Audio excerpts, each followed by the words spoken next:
Apa kabar Aceh? Kurang lebih 19 tahun damai. Sudahkah kalian merdeka? Kurang lebih 19 tahun sudah sejak perjanjian damai antara Gerakan Aceh Merdeka, GAM, dan pemerintah Indonesia ditandatangani pada tahun 2005. Perjanjian yang mengakhiri konflik selama 3 dekade ini membawa harapan besar bagi rakyat Aceh. Perdamaian bukan sekadar senyapnya senjata. Ia adalah harapan, pembangunan, dan janji kehidupan baru. Namun, di tengah harapan itu, muncul pertanyaan, sudahkah Aceh benar-benar merdeka? Selama 2 dekade, pemerintah pusat dan daerah bekerja keras untuk membangun kembali Aceh. Jalan-jalan diperbaiki, sekolah-sekolah dibangun, dan ekonomi mulai pulih. Tapi, apakah semua ini cukup?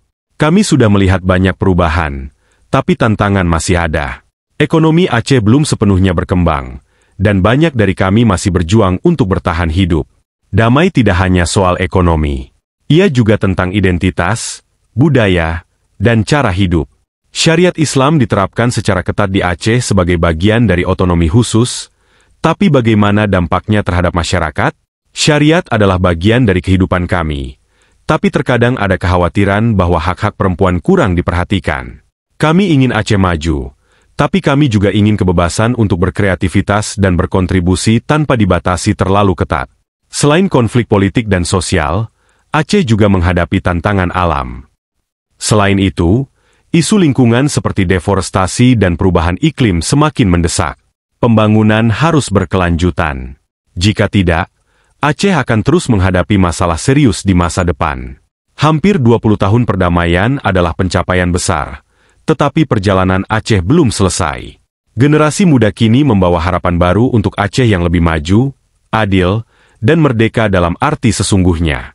Pertanyaannya tetap sama, sudahkah Aceh benar-benar merdeka? Jawabannya, mungkin, tergantung pada kita semua.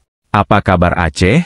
Hampir 20 tahun damai, mari kita wujudkan kebebasan yang sebenarnya.